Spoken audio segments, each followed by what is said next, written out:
Alyssa Walters, and I will be presenting my humorous interpretation.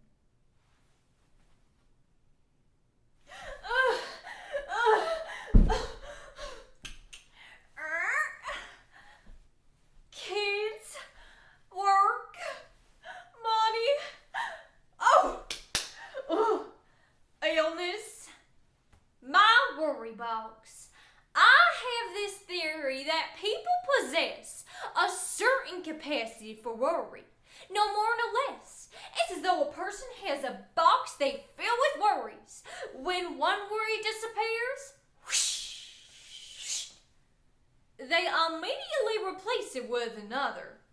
So the box is always full. I have a very large worry box. So large, I get stress cramps in my eyelids. They cause me to have a startled, somewhat horrified expression. People coming towards me on the sidewalk stop, look at me, and then jerk their heads around to see what's sneaking up behind them. Philosopher Michel de Montaigne once said, "My life has been full of terrible misfortune, most of which never happened." Worry is something many of us can relate to. Work, family, ceiling fans. Yeah, those guillotine-like blades that spin right above my head worry me every day. The Worry Box, taken from the book The Good Samaritan Strikes Again by Patrick F. McManus, is a story about a woman named Bun who's trying to come to terms with her constant worry. And her husband Joe doesn't really help matters. It takes wisdom from their 93-year-old friend Ed to put things into perspective. And it's important because, as Randy Armstrong reminds us, worry doesn't take away tomorrow's trouble. It takes away today's peace. For a while, I worried that my worry theory was flawed. I was talking to old Ed the other day. He's 93 and gives every indication that his worry box is empty. I was hoping to try to worry him and gain support for my theory. Ed, do you realize with this national debt, if it keeps up, we'll be about $5 zillion in debt. How are we ever going to pay off a debt like that? Beats me, but it ain't my worry. Right, well, how about the banks? They're dropping like flies. That has to worry you. No, don't have no money.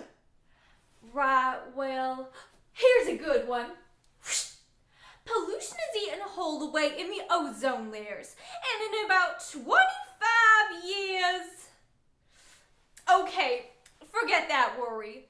Suppose you went to the dentist who had a deadly disease and... Nope. Don't have no teeth. Right, and you don't have to worry about your hair catching on fire either. Well, I have to leave now. Just remember, I'm picking you about 5 o'clock tomorrow morning. Good. Who's driving, Joe? No, Joe can't make it. I'm driving. You're driving? No, that worries me. I was elated. My worry theory was still intact. It just had one teeny weeny worry, but one big enough to fill up his box. He just had a teeny weeny box. I, on the other hand, have a very large worry box, and Joe is one of my major supplies of worry. Bud, what'd you do with the checkbook? The checkbook. The checkbook. The checkbook. I imagine at that very moment, an escaped convict picking it up off the sidewalk. Maybe he'll forge my name and deplete all our checking account of every last penny. And once he's done exhausting all our funds, buying dope, he'll come to our house because the address is on the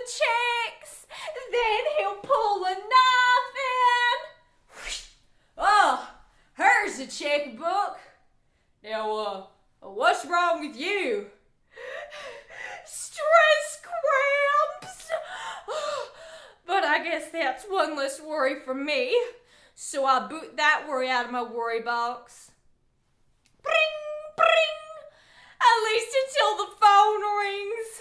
Now, Joe's telephone technique is specifically designed to worry me. Bring, bring. Hello? Yes. No. Imagine one of the kids has done something bad. Oh my gosh, Willa. How bad is it? I imagine real bad. Otherwise, the police wouldn't be calling.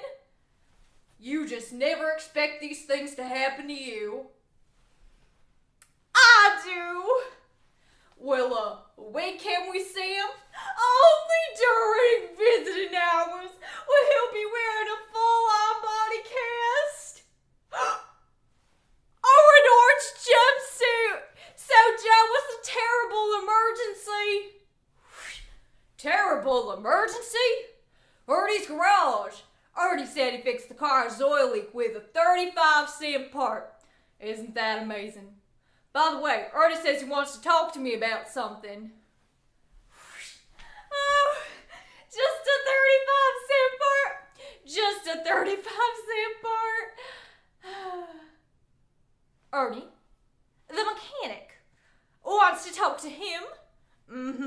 I know what he wants. I imagine to fix the car's oil leak, he had to totally disassemble our car, and in exchange, he'll want our house and our house! I'm about to join the ranks of the homeless. I used to pity the homeless and, well, now I am one. You can see by this example, the worry about the kids is immediately replaced with the worry about becoming homeless, and so on. The worry box is always kept exactly full. Now, here's an interesting aspect. Up until the point where the phone rings, my worry box is so neatly layered with worries about kids, work, money, illness, poverty, pestilence, war, famine, the checkbook, etc. But the instant the phone rings, all those other worries are blasted right out of my worry box. It's packed so tightly that war and pestilence, they couldn't even be shoehorned back in. As with most of my worries, it turns out to be nothing. I was contemplating the modifications of my worry theory the day I pulled up to Ed's cabin to pick him up. My conversation with old Ed had convinced me that as a person grows older, their worry box grows smaller. By the age 93, there's only room for 1 or 2 little dried up worries. I honked my horn. After about 10 minutes, Ed finally opened the door to his cabin and started down the walk. I ate a sandwich, drank a cup of coffee, read the newspaper, and was thinking about taking a nap by the time he actually got to the car. He seemed his usual good spirits. Ed, why are you always so cheerful? Must be because you have so few worries. Nope, it's because every morning this incredible, wonderful thing happens to me. I'm not sure I want to hear this, but what's the incredible, wonderful thing that happens to you every morning? I wake up again, and that just don't make my day. I guess that's why I put up with old Ed. Takes so little to please him, and that's one less worry for me. Don't we wish we had Ed around to remind us that we don't have to live worried? 1 Peter 5:7 says, "Cast all of your worries upon him, because he cares for you." When we do that, then we can say like Ed, "These are not my worries." Thank you.